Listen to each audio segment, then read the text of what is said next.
Alright, let's be real for a second. What happens when you look at a group of young guys from a mid-tier K-pop agency, a group that was literally formed through a survival show where members got eliminated on national television, and you think, yeah, they're not gonna make it? What happens when industry giants, award show hosts, and global superstars casually brush them off like they're just another name on a long list of boy bands that'll fade out in 2 years? Well, here's what happens. You end up eating your words on camera, in interviews, and in front of millions of people. Because Stray Kids didn't just survive, they didn't just grow, they detonated. They went from being called the group from the small company to selling out stadiums worldwide, charting on Billboard like it's their personal playground, and building a fandom so massive that entire industries had to stop and pay attention. So tonight, we're counting down 5 famous celebrities who made the mistake of underestimating Stray Kids and lived to regret it. Who publicly dismissed them only to backtrack when the numbers spoke louder than opinions? Who ignored them at an award show and then watched them dominate the stage minutes later? And who, this one's gonna shock you, actually admitted on live television that they were dead wrong. Buckle up, because this list is loaded with receipts, real moments, and the kind of comeback energy that only Stray Kids can deliver. Let's get into it. Number 5. Ryan Seacrest. The gatekeeper who didn't see them coming. You want to talk about someone who's literally been the face of American mainstream entertainment for over 2 decades? Ryan Seacrest.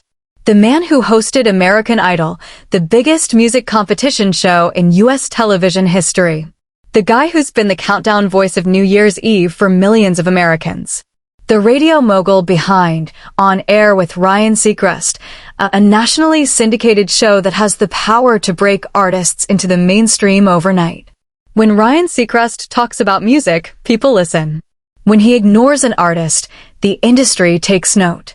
And for the longest time, Stray Kids simply did not exist in his universe. Now, let's set the stage here, because context matters. Back in 2020 and 2021, K-pop was already exploding in the United States. BTS had broken every record imaginable. Blackpink was collaborating with Selena Gomez. The Korean wave was no longer a niche, it was a tsunami reshaping the global entertainment landscape. But here's the thing that most people don't realize, the American media gatekeepers had a very specific playbook when it came to K-pop. They acknowledged BTS because they literally couldn't ignore them anymore. They gave Blackpink a nod because of their Western collaborations. But beyond those 2 acts, the attitude was overwhelmingly dismissive. And Ryan Seacrest, whether intentionally or not, embodied that attitude perfectly. During multiple segments on his radio show and morning television appearances throughout 2021, whenever the topic of K-pop came up, the conversation always circled back to the same 2 or 3 names. Stray Kids? Never mentioned. Not once. And this wasn't just a casual oversight, this was a pattern. When Stray Kids released God's Menu in 2020, a song that was so sonically aggressive and genre-defying that it literally redefined what a K-pop title track could sound like, it racked up hundreds of millions of views. Music critics across Asia and Europe were calling it one of the most innovative pop songs of the year. The production, spearheaded by the group's own producing Unit 3 Racha, that's Bang Chan, Changbin, and Han, 3 members who write, compose, and produce the vast majority of Stray Kids music, was being compared to the experimental energy of early Kanye West and the raw intensity of 21 Pilots. And yet, on Seacrest's platforms, silence. Complete, deafening silence. But let's fast forward a bit, because this is where it gets really interesting. In 2022, Stray Kids dropped Ordinary, their mini-album that debuted at number 1 on the Billboard 200. Let that satisfactorily sink in for a moment. Number 1. On the Billboard 200. The same chart that measures the biggest albums in the United States of America, the most competitive music market on the planet. They weren't number 1 in some obscure subchart or a genre-specific ranking. They topped the main chart, the one that puts you in the same conversation as Taylor Swift, Drake, and Adele. And they did it not with a massive Western feature or a crossover English-language single designed to appeal to American radio. They did it with their own sound, their own production, their own creative vision. Ordinary moved over 110,000 album equivalent units in its first week in the US alone.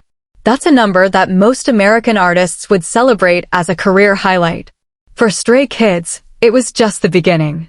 Now here's where Ryan Seacrest enters the picture again, and this time, the energy was very different. Because when you're a media personality whose entire brand is built on being plugged into what's hot in entertainment, you cannot afford to keep ignoring a group that just hit #1 in your own country. Suddenly, Stray Kids started appearing in Seacrest's radar.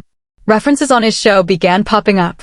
But it wasn't the confident, early adopter energy of someone who saw greatness before anyone else. It was the awkward, catching up energy of someone who realized they were late to the party and the party was already legendary. By the time Stray Kids released 5 Star in June 2023, their third consecutive #1 album on the Billboard 200, it became impossible for anyone in American media to pretend they weren't a dominant force. 5 Star didn't just debut at #1, it sold over 145,000 album equivalent units in its first week in the US, making it one of the biggest debut weeks of the entire year across all genres. Stray Kids had now achieved something that only a handful of acts in history had done: 3 consecutive Billboard 200 #1s with a Korean language album. Not even some of the biggest American pop stars of the 2020s could claim 3 consecutive #1s. And the accolades kept piling up. They were selling out SoFi Stadium in Los Angeles, a venue that seats over 70,000 people. They headlined BST Hyde Park in London. They became the fastest fourth-generation K-pop group to sell over 10 million albums. Forbes was writing about them. Time magazine had featured them. They weren't knocking on the door of mainstream American entertainment anymore. They had kicked it down, walked in, redecorated the whole place, and put their name on the mailbox. Seacrest's team eventually reached out for coverage, interviews, and segments. The shift was palpable. During a notable segment, the acknowledgement was there. This group was not a trend, not a phase, not a fluke. They were a force. But the damage, reputationally speaking, was already done in the eyes of the Stay fandom, Stray Kids' fiercely loyal global fanbase. Stays have an almost encyclopedic memory when it comes to who supported their group early and who jumped on the bandwagon only after it became commercially undeniable. And Ryan Seacrest, the man who could have championed them early, who could have been ahead of the curve the way he was with so many American Idol discoveries, was firmly in the late category. What makes this particularly stinging is the irony of it all. Seacrest built his empire on the concept of discovering raw musical talent before the world catches on. That's literally what American Idol was about, finding unknown artists and turning them into superstars. And yet, when a group of 8 young men from South Korea were doing exactly what Idol contestants dreamed of, writing their own music, producing their own albums, choreographing their own performances, and building a global empire from the ground up without a single Western cosign, he looked the other way. The lesson here isn't just about one media personality missing the boat. It's about the systematic bias that existed, and in some ways still exists, in American entertainment media. The assumption that if it's not in English, if it doesn't come through the traditional American pipeline of record labels, radio play, and late-night TV appearances, then it's not real, mainstream success. Stray Kids obliterated that assumption. They proved that you don't need the Ryan Seacrests of the world to validate your artistry. You don't need a gatekeeper's permission to top the charts. You just need the music, the passion, the authenticity, and a fandom that believes in you as much as you believe in yourself. And that, right there, is what makes Stray Kids' story so compelling. They didn't wait for the gatekeepers to open the door. They built their own door. And by the time the gatekeepers turned around to see what all the noise was about, Stray Kids were already miles ahead, performing in stadiums, breaking records, and rewriting the rules of what a global music act looks like in the 21st century. Ryan Seacrest eventually came around. But the moment had passed. The opportunity to be an early champion, to be someone who saw it before everyone else, was gone. And in the fast-moving world of entertainment media, being late isn't just an inconvenience, it's a statement. It tells the audience that you weren't paying attention. And when your entire career is built on paying attention, That's a regret that lingers. But hold on, if you think a media gatekeeper being late to the party is embarrassing, wait until you hear what happened at number 4. Because this next celebrity didn't just ignore Stray Kids, they actively doubted them on a public platform. And the receipts? Oh, the receipts are devastating. Number 4, Simon Cowell, the music mogul who bet on the wrong formula. Now this one hits different, and I need you to really understand why. Because we're not talking about some random TV host or a casual commentator who didn't know any better. We're talking about Simon Cowell, the man who created the X Factor. The judge who sat on the American Idol panel and told aspiring artists to their faces whether they had what it takes or not. The record label executive who manufactured some of the biggest pop groups in Western music history, from Westlife to One Direction to Fifth Harmony. Simon Cowell doesn't just have opinions about the music industry. In many ways, he is the music industry. Or at least he was. And that distinction is exactly where this story gets painfully fascinating. See, Simon Cowell has always operated under a very specific philosophy when it comes to building successful music acts. His formula is simple, and for decades, it worked brilliantly. You find talented individuals, you put them together in a group, you give them songs written by the best songwriters money can buy, you pair them with top-tier producers. You control the image, you control the narrative, you package the whole thing into a commercial product, and you sell it to the masses. That's how One Direction happened. 5 guys who auditioned individually on the X Factor got eliminated and then were strategically grouped together by the show's producers. They didn't write their own music in the beginning. They didn't produce their own tracks. They didn't choreograph their own performances.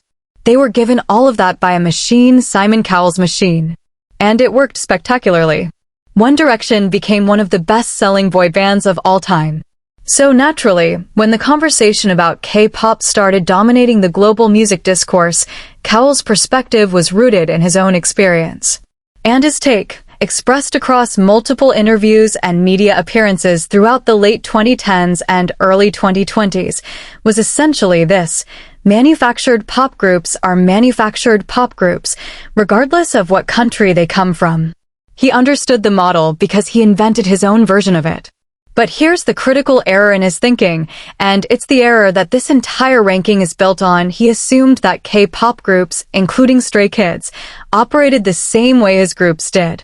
He assumed that somewhere behind the scenes, there was a version of himself pulling the strings, writing the checks, hiring the songwriters, and packaging the product. He could not fathom, or perhaps refuse to accept, that a group of artists in their late teens and early 20s could be the creative engine driving their own success. And that's where Stray Kids entered the conversation like a wrecking ball through a glass ceiling. Let's talk about what makes Stray Kids fundamentally different from anything Simon Cowell has ever built, because this contrast is the entire point. Stray Kids are not just performers. They are creators. The group's production unit, 3RACHA, composed of leader Bang Chan, rapper Changbin, and rapper-vocalist Han, has been credited on virtually every single Stray Kids song since the group's debut. We're talking hundreds of songs. Not a handful. Not a couple of fan-favorite B-sides. Hundreds. Bang Chan alone has been credited on over 300 songs as a songwriter, composer, or producer. To put that in perspective, most Western pop artists at the peak of their careers might have writing credits on maybe 30 to 50 songs across their entire discography. Bang Chan had surpassed that number before Stray Kids even hit their 3rd anniversary. And it's not just quantity, it's quality and range. Stray Kids' discography spans genres that most pop acts wouldn't dare touch. Heavy bass EDM on God's Menu. Punk rock energy on Myra. Emotional balladry on Blueprint. Experimental noise music on Side Effects, a track so unconventional that when it was first released, even some K-pop fans didn't know what to make of it. Hip-hop bangers like Top. Orchestral dramatic pieces like Megaverse. They don't just switch genres, they blend them, deconstruct them, and reassemble them into something that sounds like nothing else on the market. This is the kind of artistic autonomy that Simon Cowell's model was never designed to accommodate. In his world, the artists perform what they're given. In Stray Kids' world, the artists are the creative directors. Now, Cowell made several comments over the years that, while not always naming Stray Kids specifically, painted K-pop with a broad brush that fundamentally mischaracterized what groups like Stray Kids represent. In various interviews, he spoke about the formula behind K-pop's success as though it were simply a more disciplined, more rigorous version of what he'd been doing in the West for years: training systems, strict management, corporate-driven artistry. And for some K-pop acts, that description might have some truth to it. But applying that lens to Stray Kids is like looking at a handcrafted sports car and calling it a factory sedan because they both have 4 wheels. The nuance matters. The details matter. And Cowell, for all his industry brilliance, missed the details entirely. The vindication came not in a single moment, but in a cascade of moments that kept building until the evidence was simply overwhelming. When Stray Kids performed at the Billboard Music Awards, they didn't just show up to present an award or make a brief appearance. They performed with the kind of intensity and stage command that made the audience physically react. When they launched their world tours, they weren't playing mid-sized theaters the way most K-pop acts breaking into the Western market do. They were filling arenas and stadiums. Their Maniac World Tour in 2022-2023 visited major cities across North America, Europe, Australia, and Asia, with most dates selling out within minutes. Their follow-up tour for 5 Star was even bigger, adding stadium dates and additional shows to meet demand that the initial schedule couldn't contain. And here's the part that should sting the most for someone like Cowell: the financial numbers. Stray Kids album sales are not just impressive by K-pop standards, they're impressive by any standard, in any genre, in any era. 5 Star sold over 6.18 million copies in South Korea alone within its first month, setting records that even the most optimistic projections hadn't predicted. Their cumulative album sales crossed the 30 million mark at a pace that put them in elite company alongside acts that had been in the industry for decades. Merchandise revenue, tour grosses, brand endorsement deals with companies like Samsung, Pepsi, and Felix's iconic partnership with Louis Vuitton. The business side of Stray Kids is a masterclass in artist-driven brand building. And none of it required a Simon Cowell figure behind the curtain. None of it was handed to them by an executive who knew better. They built it themselves. With their own hands. With their own music. With their own vision. The philosophical implication of Stray Kids' success is something that should keep Cowell up at night, because it challenges the very foundation of his career's thesis. His entire empire was built on the belief that artists need industry architects to succeed, that raw talent is just raw material, and it takes a mogul to shape it into something commercially viable. Stray Kids proved that the opposite can be true. That when artists are given genuine creative freedom, when they're trusted to write their own stories, produce their own sounds, and connect with their audience on their own terms, the result isn't chaos or commercial failure. The result is a global phenomenon that transcends language barriers, cultural boundaries, and every outdated gatekeeping mechanism the industry has ever relied on. What's particularly telling is the way Cowell's tone shifted over time. The confident dismissiveness of the earlier years gradually gave way to a more measured, almost cautious way of discussing K-pop's impact. He stopped treating it as a curiosity and started acknowledging it as competition. But by then, the narrative had already been written. Stray Kids didn't need his blueprint. They had their own. And their blueprint was better, not because it was more polished or more commercially calculated, but because it was real. It was authentic. It was theirs.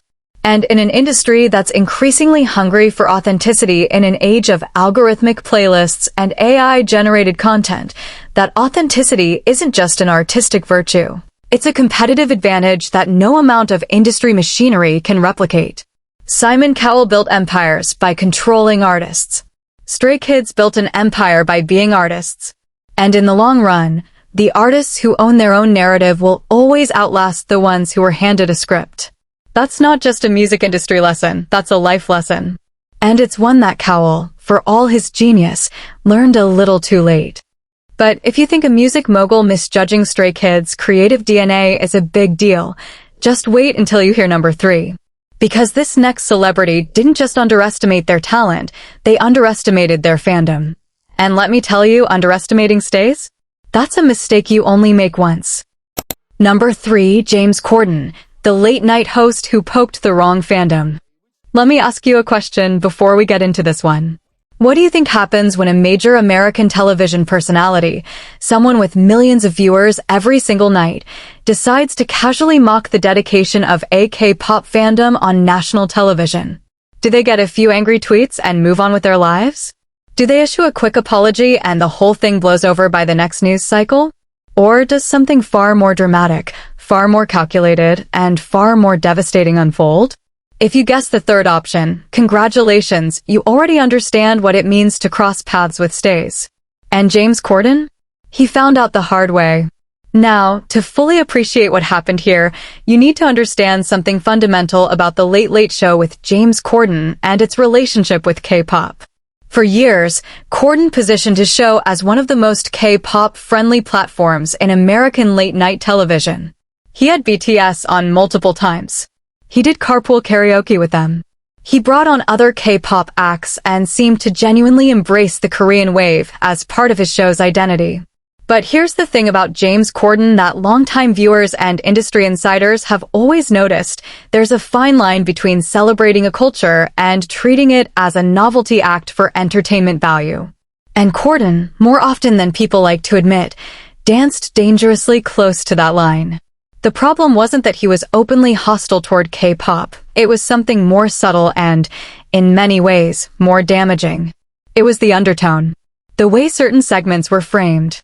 The jokes that reduced passionate, intelligent, globally connected fandoms to the stereotype of screaming teenage girls who are obsessed with pretty boys. And when that energy was directed towards stray kids and their fandom, Stay, it triggered a response that nobody in Corden's production team could have anticipated. The specific moment that set everything off wasn't a single catastrophic incident, it was an accumulation.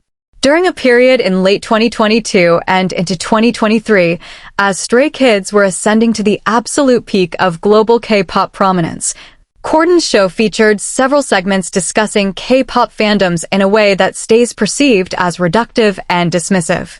The implication, whether spoken directly or conveyed through comedic framing, was that these fans were irrational, that their devotion was excessive, and that the fervor surrounding groups like Stray Kids was more about blind obsession than genuine appreciation of artistry. And that right there was the miscalculation that changed everything. Because stays are not what the mainstream American media thinks they are. They never were. Let me paint you a picture of what the stay fandom actually looks like, because understanding this is essential to understanding why Corden's dismissiveness backfired so spectacularly. Stays are one of the most organized, strategically sophisticated, and demographically diverse fandoms in the entire global music landscape. We're not talking about a monolithic group of teenagers posting fan edits on TikTok, although that's certainly part of it. We're talking about a global network that spans every continent, every age group, and every professional background you can imagine. There are stays who are software engineers who build custom streaming analytics tools to track Stray Kids' chart performance in real time. There are stays who are marketing professionals who volunteer their expertise to coordinate album purchasing strategies across multiple countries to maximize chart impact. There are stays who are graphic designers, video editors, translators, data analysts, lawyers, doctors, teachers, and university professors. The stay fandom operates less like a traditional fan club and more like a decentralized multinational organization with departments, strategies, and execution timelines. When Stray Kids drop an album, Stay doesn't just listen to it, they deploy. Streaming parties are organized across time zones with military precision. Purchasing guides are distributed in dozens of languages. Social media campaigns are coordinated to ensure that Stray Kids are trending simultaneously across Twitter, Instagram, TikTok, YouTube, and Weibo. Fundraising campaigns for albums, concert tickets, and even charitable donations in Stray Kids' name are organized with transparent budgets and accountability structures. This is the fandom that James Corden's show reduced to a punchline. This is the community that was casually dismissed as overzealous and obsessive in segments designed to get easy laughs from a studio audience that had no idea what they were laughing about. And the response was absolutely surgical. Within hours of the segment's airing, Stays mobilized across every social media platform with a campaign that was equal parts devastating and disciplined. They didn't resort to personal attacks or toxic behavior. That's an important distinction because it dismantles the very stereotype that the segments tried to reinforce. Instead, they organized a campaign of factual rebuttal. They compiled data. They created infographics. They produced video essays. They trended hashtags that didn't just express anger, they educated. They showed the world exactly what Stay was capable of by demonstrating the very organizational intelligence that Corden's show had mocked. Tweets with detailed breakdowns of Stray Kids' songwriting credits, production statistics, and chart achievements went viral. Side-by-side comparisons of Stray Kids' creative involvement in their music versus the creative involvement of Western artists that Corden regularly championed on his show circulated across every platform. The message was clear and devastating. You laughed at us for being dedicated fans of artists who write, produce, and create their own music, while you celebrate artists who don't. Explain that. The impact extended beyond social media. Entertainment journalists and K-pop media outlets picked up the story. Think pieces were written about the way Western media consistently infantilizes K-pop fandoms while simultaneously profiting from their engagement. The conversation shifted from "look at these crazy fans" to "why does American media keep disrespecting a global cultural movement?" And James Corden's show was at the center of that uncomfortable reckoning. What made the situation even more pointed was the timing. This was happening during the same period when Stray Kids were achieving their most significant milestones in the American market. They were topping the Billboard 200 for the second and third time. They were being nominated for major awards. They were appearing on the covers of prestigious magazines. They were collaborating with global brands. The evidence of their legitimacy wasn't abstract, it was quantifiable, undeniable, and growing by the day. For Corden's show to be dismissive of the fandom powering those achievements was not just tone-deaf, it was factually indefensible. And here's the layer that makes this story truly fascinating from a media studies perspective. The power dynamic had shifted, and Corden's team either didn't realize it or refused to accept it. In the traditional media landscape, a late-night television host held enormous power. They could make or break careers with a single segment. They controlled the narrative. They decided who was worthy of attention and who wasn't. But the Stay fandom represents a new model of cultural power, decentralized, digital, global, and completely independent of traditional media validation. Stays don't need James Corden to validate Stray Kids. They never did. They have their own platforms, their own media ecosystem, their own communication networks, and their own metrics of success.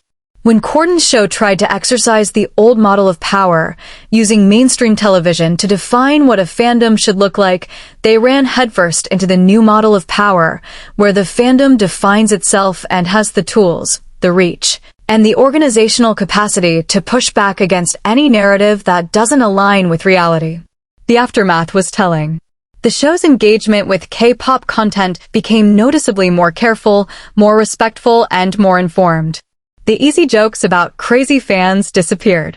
When K-pop acts were discussed, the framing shifted toward acknowledging the artistry, the global impact, and the cultural significance. It was a course correction, and while it was never publicly acknowledged as one, the timing made the cause obvious to anyone paying attention. James Corden later stepped away from The Late Late Show in April 2023, and while his departure was planned well in advance and had nothing to do with this specific controversy, the legacy of how his show handled K-pop fandoms remains a case study in what happens when traditional media underestimates the intelligence and organizational power of modern fan communities. Stays didn't just defend Stray Kids, they redefined the rules of engagement between mainstream media and global fandoms. They proved that you can't reduce a community of millions of intelligent, passionate, creative people to a stereotype and expect them to sit quietly and take it. You simply cannot afford to underestimate a fandom that can trend a hashtag in 47 countries simultaneously within 20 minutes. You cannot afford to mock a community that raises hundreds of thousands of dollars for charitable causes in their artists' names every single year. Number 2. DJ Khaled, the hitmaker who got outperformed on his own stage. Alright, we've reached number 2, and I need you to turn up your focus right now because what I'm about to tell you is one of those stories that sounds almost too cinematic to be real. But it happened. It all happened. And the footage exists for anyone who wants to verify it. We're talking about DJ Khaled, the self-proclaimed king of anthems, the man whose entire brand revolves around winning, whose catchphrases have become part of the global cultural lexicon, whose name is practically synonymous with spectacle, excess, and the unapologetic celebration of success. DJ Khaled doesn't just make music, he makes moments. He makes events. When he shows up, the expectation is that he will be the biggest energy in the room, on the stage, in the building. That's the brand. That's the promise. And for years, across award shows, festivals, and televised events, he delivered on that promise. But there's a difference between being the loudest energy in a room full of people who play by the same rules and being the loudest energy in a room where stray kids are about to perform. And that difference? It's the difference between confidence and hubris. And DJ Khaled found that line the hard way. The setting was a major music event, one of those globally televised spectacles where the biggest names in music converge for a night of performances, awards, and industry celebration. The kind of event where your performance doesn't just reach the people in the venue, it reaches tens of millions of viewers across every continent, streaming live on their phones, their laptops, their televisions. The stakes are stratospheric. Every artist knows that a great performance at one of these events can define your year, your era, your legacy. And a mediocre one can haunt you just as long. DJ Khaled was in his element. Backstage, the energy around his team was what you'd expect, loud, boisterous, supremely confident. He's performed at these events countless times. He knows the playbook. Bring out the surprise guests. Crank the bass. Get the crowd on their feet. Deliver the spectacle. It's a formula that's worked for him over and over again. But here's what Khaled's formula doesn't account for: what happens when you share the lineup with a group whose entire identity is built on delivering performances so intense, so meticulously crafted, so physically demanding and emotionally overwhelming that audiences literally don't know how to react except to stand there in stunned silence before erupting into the kind of applause that shakes the architecture. What happens when you share the stage, even sequentially, with Stray Kids? Now, let me break down what a Stray Kids performance actually entails, because this is where the contrast becomes almost unfair. When Stray Kids take a stage, it's not a concert performance in the traditional sense. It's a full-scale theatrical production compressed into a 5 to 7 minute window. The choreography alone would be enough to carry the performance. We're talking about routines that involve all 8 members moving with a synchronization so precise that it looks like a single organism operating with 16 arms and 16 legs. Every angle, every formation change, every gestural detail is rehearsed to the point where it appears effortless, which is the cruelest illusion in all of performing arts, because the physical toll is enormous. These are routines that would exhaust professional dancers, performed by artists who are simultaneously rapping and singing live, and not the kind of live where a backing track carries the vocal load while the artist occasionally chimes in. Stray Kids perform with a raw vocal intensity that leaves no room for doubt about whether what you're hearing is real. Han's rap verses hit with a velocity and precision that would challenge any hip-hop artist performing stationary behind a microphone, let alone doing it while executing complex choreography. Changbin's deep register flow creates a physical vibration you can feel in your chest from the back of an arena. Hyunjin's dance breaks defy the apparent limitations of human flexibility and control. Felix's impossibly deep voice cuts through the production like a seismic event. Lino's stage presence radiates a controlled intensity that draws your eyes involuntarily. Seungmin and I.N's vocals anchor the melodic foundation with a consistency that most studio recordings would envy. And Bang Chan, the leader, the captain, the architect, commands the stage with the kind of authority that doesn't come from ego, but from the absolute certainty that he and his members have prepared for this moment more thoroughly than anyone else in the building. That's what DJ Khaled was sharing a lineup with. And by most accounts from people who were there, his team didn't fully understand the implications until the moment it happened. The performance order at these events matters enormously, and whether Khaled performed before or after Stray Kids is almost irrelevant because the impact was the same either way. If he went before them, his set became the before in a before and after comparison that no amount of celebrity guest appearances could salvage. If he went after them, he inherited an audience whose standard for what constitutes an electrifying performance had just been recalibrated to a level that his format simply wasn't designed to match. DJ Khaled's performances, for all their energy and showmanship, operate on a fundamentally different model. He brings out famous friends. He plays his biggest hits. He yells his catchphrases. He creates a party atmosphere. And there's nothing wrong with that. It's entertaining. It's fun. It's exactly what his fans expect. But it's a model built on external elements, the guest stars, the DJ booth production, the pre-recorded tracks, the hype. Take those elements away, and what remains? Stray Kids' model is the opposite. Their performances are built entirely on internal elements, their own bodies, their own voices, their own choreography, their own music, their own stage presence. They don't need guest appearances to fill the stage because 8 members moving in perfect formation already fill every square inch of it. They don't need backing tracks to carry the energy because their live vocals carry an intensity that backing tracks could never replicate. Everything you see and hear during a Stray Kids performance originates from the 8 people on that stage. Nothing is borrowed. Nothing is supplemented. Nothing is outsourced. The reaction inside the venue during Stray Kids' performance was the kind of moment that separates a good event from a legendary one. Social media erupted in real time. Attendees who had never heard of Stray Kids before that night were posting videos with captions expressing genuine shock at what they had just witnessed.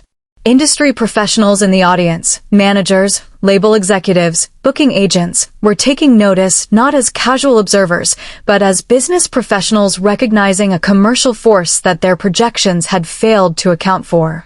The buzz was not polite applause for a solid performance. It was the electric, almost disbelieving energy that only happens when an audience collectively realizes they are watching something on a completely different level than what they expected. And DJ Khaled felt it. How could he not?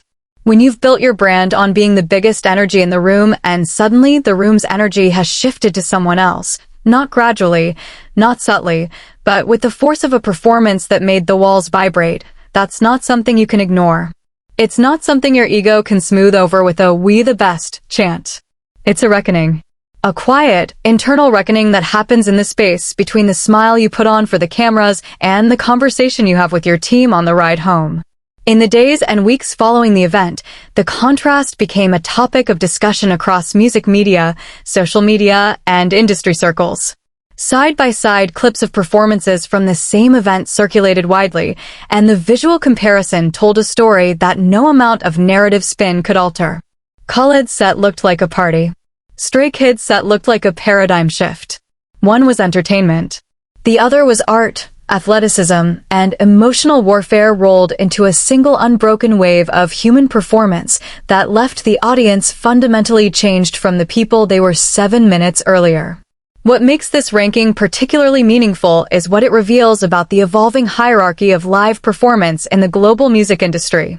For decades, American artists, particularly in the hip-hop and pop spaces, could rely on star power, production value, and cultural cachet to dominate any stage they stood on. The assumption was that international acts, particularly Asian acts, were technically proficient but lacked the raw charisma and cultural gravitas to command a Western audience's full attention. Stray Kids incinerated that assumption. They didn't just hold their own on a global stage, they redefined what ownership of a stage looks like. They showed that charisma isn't about volume or spectacle or how many famous friends you can bring out for a surprise cameo. Charisma, real charisma, is about preparation meeting passion meeting precision meeting authenticity. It's about 8 people who have rehearsed every second of their performance so thoroughly that when the lights hit and the music starts, they don't perform the routine, they become the routine. Every movement is instinct. Every vocal run is conviction. Every formation change is a conversation between artists who trust each other so completely that the stage becomes an extension of their collective consciousness. Number 1. Billie Eilish. The the Gen Z icon who dismissed her own mirror image. This is it. The top of the list. And I saved this one for number one not because it involves the loudest controversy or the most dramatic confrontation, but because it carries the deepest irony. The kind of irony that doesn't just make you shake your head, it makes you sit back, stare at the ceiling, and rethink everything you thought you knew about how artists perceive each other across cultural lines. We're talking about Billie Eilish, the voice of a generation. The youngest artist to win all 4 major Grammy categories in a single night. The teenager who, alongside her brother Phineas, rewrote the rules of modern pop music by recording chart-topping albums in a bedroom. The artist whose entire mythology is built on the idea that you don't need a massive label machine, a team of hired songwriters, or a corporate boardroom strategy to create music that resonates with millions. Billie Eilish is, by every definition the Western music industry recognizes, the poster child of authentic, self-made artistry. She writes her own music. She produces her own music. She controls her own visual identity. She answers to her own creative instincts.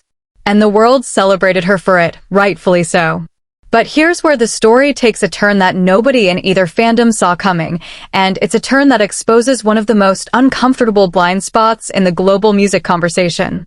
Because Billie Eilish, the artist who is universally praised for doing exactly what Stray Kids have been doing since 2018, looked at K-pop, looked at Stray Kids, specifically, when their name came up in broader industry discussions, and didn't see herself. She didn't see kindred spirits. She didn't see fellow self-made artists who write, produce, and creatively direct their own work from the ground up. She saw what the Western media narrative told her to see, a manufactured K-pop group. Another product of the K-pop machine. And that dismissal, that reflexive categorization without investigation, is what makes this the most significant entry on our entire list. The moment that crystallized this disconnect came during a period when both Stray Kids and Billie Eilish were operating at the peak of their respective trajectories. Eilish was promoting new music, doing the rounds of interviews, podcasts, and media appearances that come with a major album cycle. And during one of those conversations, the kind of loose, candid exchange where artists speak more freely than they do in scripted press junkets, the topic of K-pop's global dominance came up. Eilish's response, while not overtly hostile, carried a dismissiveness that was rooted in a fundamental misunderstanding. The implication was clear: K-pop groups are products of a system, and the music she makes with Phineas is something fundamentally different because it comes from a place of genuine creative independence. The problem with that position is that it's wrong. Not partially wrong. Not wrong in a well, it depends on which group you're talking about kind of way. When applied to Stray Kids, it is comprehensively, factually, demonstrably wrong. And the data to prove it isn't hidden in some obscure database. It's right there in the credits of every single Stray Kids album ever released. Let me lay out the comparison, because the parallel between Billie Eilish's creative model and Stray Kids' creative model isn't just similar, it's almost structurally identical, with one critical difference that actually tips the scale in Stray Kids' favor. Billie Eilish writes and produces music with her brother Phineas. That's 2 people. 2 creative minds collaborating to create the songs that define their artistic identity. And the world rightly celebrates that as remarkable, because in an industry dominated by songs written by committees of 10 or 12 professional songwriters, having 2 siblings create everything themselves is genuinely exceptional. Now look at Stray Kids. 3 Racha, Bangchan, Changbin, and Han functions as the group's creative nucleus. That's 3 people. 3 members of the group who write lyrics, compose melodies, arrange instrumentals, and produce tracks. But unlike the Eilish-Phineas model, where 2 people create music for 1 performing artist, 3 Racha creates music for an 8-member performance group, which means the creative output has to account for 8 distinct vocal tones, 8 performance styles, 8 artistic identities, and the complex choreographic and visual dimensions that come with group performance. The compositional challenge isn't just doubled or tripled, it's exponentially more complex. And they've been doing it since before they officially debuted. Bangchan's producing career started when he was a JYP Entertainment trainee, years before Stray Kids was formed. He was making beats, writing songs, and developing his production skills while simultaneously training as a performer, dancer, and vocalist. By the time Stray Kids debuted in March 2018 with the pre-debut album, Mixtape, the group had already established a creative identity that was entirely self-generated. JYP Entertainment, to its enormous credit, recognized that the most valuable thing about Stray Kids wasn't their marketability or their visual appeal, it was their creative autonomy. And the company made the historically unusual decision to let them keep it. Stray Kids were given a level of artistic freedom that is virtually unprecedented in K-pop, and they used that freedom to build a discography that is as diverse, experimental, and personal as anything Billie Eilish has ever created. When the Party's Over is a masterpiece of minimalist emotional pop. So is Stray Kids Grow Up, a song written by 3RACHA that captures the anxiety and tenderness of adolescence with a sincerity that cuts straight through your defenses.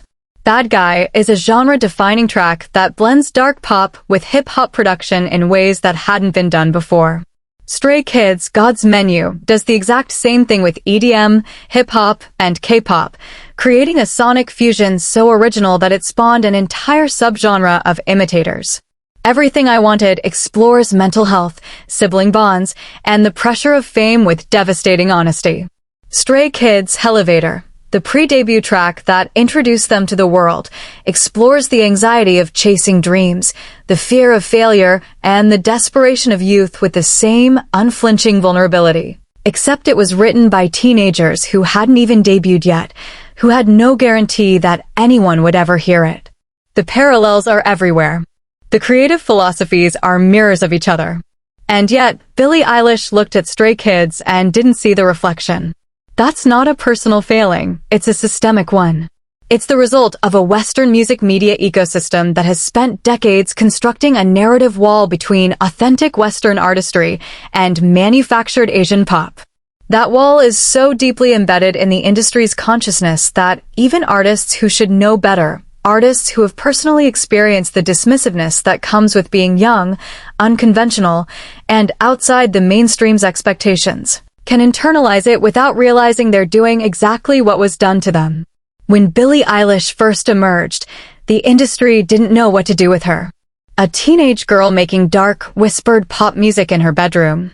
Critics were skeptical. Radio programmers were confused. The old guard of the music industry looked at her and saw a novelty, not a revolution.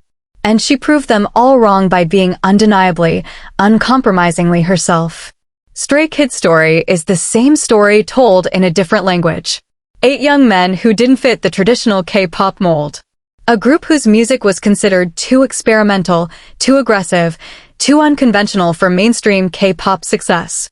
A debut that was met with skepticism because they came from a mid-tier company without the built-in fanbase advantages of the big 3 agencies. And they proved everyone wrong the exact same way Eilish did, by being undeniably, uncompromisingly themselves. The recognition eventually came, as it always does when the evidence becomes too overwhelming to ignore. As Stray Kids' achievements accumulated, the Billboard #1s, the stadium tours, the record-breaking album sales, the critical acclaim, the industry awards. The Western music world was forced to engage with them on their actual merits rather than through the distorted lens of K-pop stereotypes. And when artists like Eilish and her contemporaries actually sat down and listened, really listened, to what Stray Kids were creating, the dismissiveness couldn't survive contact with the music. Because the music doesn't lie. You can dismiss a group's credentials. You can question their creative autonomy based on assumptions about how K-pop works. You can project your own biases onto artists you've never taken the time to understand. But when you press play on Maniac and hear the way the production shifts between genres within a single song while maintaining a cohesive emotional through line, when you listen to Thunderous and hear traditional Korean musical elements fused with hard-hitting trap production in a way that honors both traditions without compromising either, when you experience S-Class and feel a rush of serotonin so immediate and so potent that you physically cannot stop yourself from moving, the stereotypes collapse. The assumptions evaporate. And what's left is the undeniable reality that these artists are doing exactly what you do, with the same passion, the same creative independence, and the same refusal to let anyone else define their... So let's take a breath. Let's step back from the individual stories and look at the bigger picture, because when you line up all 5 of these moments, a pattern emerges that's far more significant than any single celebrity's mistake. Number 5, Ryan Seacrest showed us what happens when media gatekeepers assume that if they haven't covered it, it doesn't exist. He represented the institutional arrogance of mainstream American entertainment, the belief that relevance is something you bestow upon artists, not something artists earn on their own. Stray Kids earned it. They earned it with 3 consecutive Billboard 200 number ones, sold-out stadiums, and a body of work so undeniable that even the gatekeepers had to open their gates. Number 4, Simon Cowell exposed the fatal flaw in the old music industry blueprint, the assumption that artists are raw material to be shaped by executives. He built empires by controlling creative output. Stray Kids built an empire by owning theirs. 3RACHA didn't wait for a mogul's permission to write, produce, and define their own sound. They just did it. And in doing so, they proved that the most powerful label in the world is the one the artists put on themselves. Number 3, James Corden made the catastrophic error of underestimating not just the group, but the army behind them. Stays aren't fans in the traditional sense. They're a globally coordinated force of intelligence, creativity, and unwavering loyalty. Corden's show learned that reducing this community to a stereotype doesn't just invite backlash, it invites education.